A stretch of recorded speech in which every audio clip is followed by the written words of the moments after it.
మరి ఇంత నేర్చుకోవాల్సిన విషయాలు కాదని మాకు ఆయన 4 ఎకరాలు ఇవ్వడం కాదు, 4 ఎకరాల లాంటి 4 గుణాలు ఇచ్చాడు నిజానికి. అరపంచం ధరించిన ఒకట మాక ఆస్తులు ప్రసాదింపగా చిరుకోపంబును చూపినన్ మదిని కాశీనాథ వాత్సల్యమే.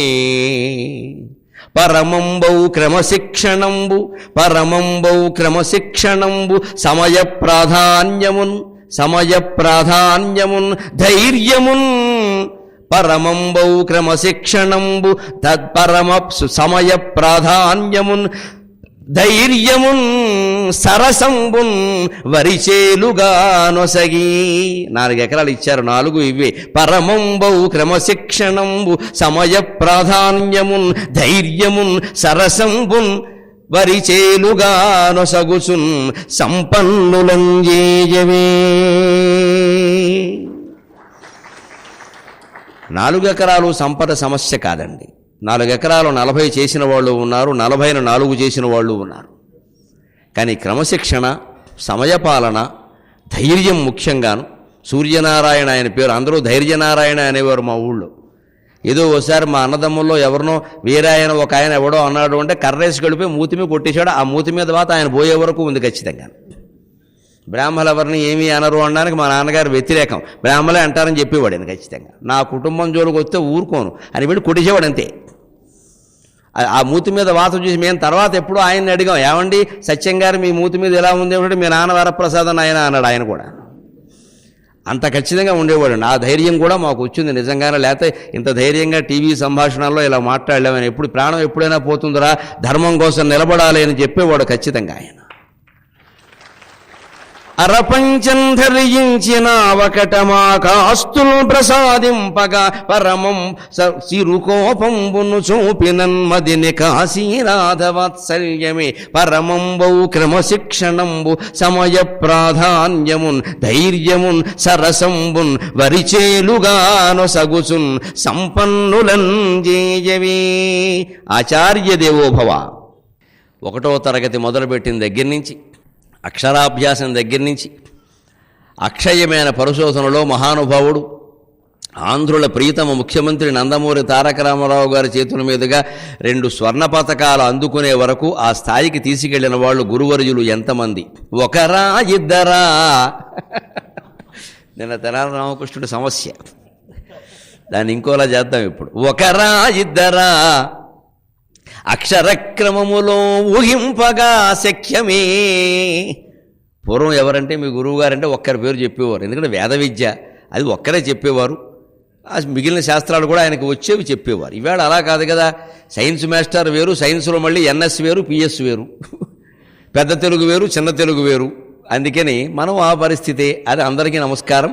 ఒకరా ఇద్దర అక్షరక్రమములో ఊహింపగా శక్యమే.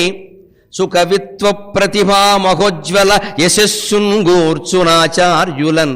సుకవిత్వ ప్రతిభా మహోజ్వల యశస్సున్ గూర్చునాచార్యులన్. 1-2 లెక్కబెట్టుటకు కుయ్యోమన్న నా బుద్ధి. ఈ మాట ఎందుకు చెబుతున్నాను అంటే, చాలామందికి మా అవధానులను చూడగానే ఇదేదో పూర్వజన్మ సుకృతం, జన్మాంతరం, ఇక ఈ జన్మలో వీళ్ళు చేసింది ఏమీ లేదు, చాప మీద పడుకోవడం తప్ప, వాళ్ళకి పుట్టుకతోనే అలా వచ్చేసింది. సరస్వతీదేవి వీళ్ళని ఎత్తి మీద కూర్చుంది, అందుకే వెంట్రుకలు లేకుండా పోయే పైన. ఆవిడ కూర్చోకుండా ఉంటే జుట్టైనా ఉండేది. అందుకని మా కాళ్ళకి దండాలు పెట్టేస్తే ఏదో వచ్చేస్తుంది అనుకోవడం. వస్తుందో రాదో మాకు తెలియదు, కానీ మీరు చేసే పాదాభివందనాల వల్ల మాకు టెన్షన్ పెరుగుతుంది. వీడికి ఏమీ రాకపోతే నన్ను వృధా అనుకుంటాడు కదా.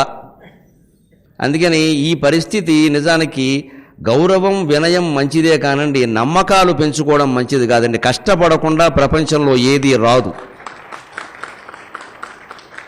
దయచేసి గుర్తించండి. ఈవేళ ఆధ్యాత్మిక ప్రపంచం ఎంత ఒట్టి చాప ప్రపంచం అయిపోయింది అంటే, 4 ముక్కలు దేవుళ్ళ గురించి మాట్లాడగానే వాడే దేవుడు. ఇంకా శంకరాచార్య గ్రంథం మీద మాట్లాడితే శంకరాచార్యని వదిలాడు, ఈయనే శంకరాచార్య. ఇక శంకరాచార్య ఎవరు మరి? ఈ అజ్ఞానం నుంచి బయటపడాలి. వేదాంతం మాట్లాడడం చాలా తేలిక, దయచేసి మోసపోకండి. మా గురువుగారు చెప్పేవారు ఒక్క మాట, అబ్బాయి 3 విద్యలు ఉన్నాయి లోకంలో, 1 వ్యాకరణం, 2 కవిత్వం, 3 వేదాంతం. వ్యాకరణం చెప్పేవాడికి కష్టం, వినేవాడికి కష్టం. వీడు తయారవ్వాలి, బాగా వాడు తయారవ్వాలి. మధ్యలో అందుకే గ్లామర్ క్లాసులు ఎగ్గొట్టేసి వాళ్ళం, సినిమాకి వెళ్ళేవాళ్ళం. ఎందుకంటే అది గ్లామరు, ఇది గ్లామరు. ఎవడు పడతాడు ఈ బాధ? ఉత్తున ఖర్చు పరమగుడు సంధినిత్యము ఎవడికి కావాలి? ఇది అర్థమై చావదు. వాళ్ళ ఉదాహరణలు అలాగే ఉంటాయి. వ్యాకరణం చెప్పేవాడికి కష్టం, వినేవాడికి కూడా కష్టమే. కవిత్వం చెప్పేవాడికే కష్టం, వినేవాడికి ఏం కష్టం? మీకు ఇష్టమైతే చప్పట్లు కొడతారు, లేకపోతే వెనక నుంచి వెళ్ళిపోతారు.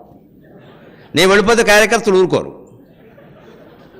అంటే కవిత్వం చెప్పేవాడికి కష్టం, వినేవాడికి సుఖం. వేదాంతం అలా కాదు, చెప్పేవాడికి సుఖం, వినేవాడికి సుఖం. ఏదైనా చెప్పొచ్చు, ఎంతసేపు అయినా చెప్పొచ్చు. ఇన్ని గంటలు ఎందుకు చెప్పారంటే మరదంతా లోతైందండి అనొచ్చు. 5 నిమిషాల్లో ఆపేసి, ఎందుకంటే ఈ జనానికి ఎంత చెప్పినా ఒకటేనండి అనొచ్చు. అంచేత వేదాంతోపన్యాసాలు విని మోసపోకుండా దయచేసి ఎప్పుడూ సొంతంగా పుస్తకం చదవాలి. ఎవడో చెప్పిన మాయలో పడిపోవద్దు. మీ సొంతంగా మీరు భగవద్గీత రోజుకు 2 శ్లోకాలు పడుకోబోయే ముందు చదివి అక్కడ పెట్టండి. 1 ఏడాది తర్వాత మీ జీవితంలో మార్పు చూసుకోండి. వేదాంతం ఏమిటో అర్థమవుతుంది. 100 వ్యాఖ్యానాలు వింటూ కూర్చోవడం కాదండి ఇక్కడ. అందుకని అవధాన రంగానికి సంబంధించి కూడా ఒక పరమరహస్యం నేను మొన్న ఓపెన్ హార్ట్లో కూడా చెప్పాను, మొహమాటం లేకుండా. నేను దెబ్బతిన్న అవధానాలు కూడా ఉన్నాయి, నాకేం మొహమాటం లేదు చెప్పడానికి. ఇక్కడ సాటి శతావధానం ఉన్నారు, ఇంకా ఇతర అవధానులు ఉన్నారు, నాకేం మొహమాటం లేదు. దెబ్బతిన్న ఉన్నాయి, తింటాం. ఏమిటండి 90 మార్కులు వస్తే చాలా అవధానంలో, అదే గొప్ప. 35 మార్కులకే పాస్ అండి. 90 కూడా అక్కర్లేదు. 100కి 100 మార్కులు ఎవరికి రావండి. నేను మొహమాటం లేకుండా చెబుతున్నా. నేను చేసిన 285 అవధానాల్లో ప్రతి అవధానాల్లో కనీసం ఒక్క అంశమేనా నేను వేదిక దిగాక ఇది ఇంకా బాగా చేసి ఉండాల్సింది అనుకున్న సందర్భాలు ఉన్నాయి. ఇప్పటికీ కృషి చేస్తున్నాం. నేను ఇంటి దగ్గర కవి సమయం అని ప్రణాళిక వేసుకుని 10 గంటలు స్టడీ అధ్యయనాన్ని కేటాయించి 20 పుస్తకాలు చదువుతాను రోజుకు నేను ఖచ్చితంగా.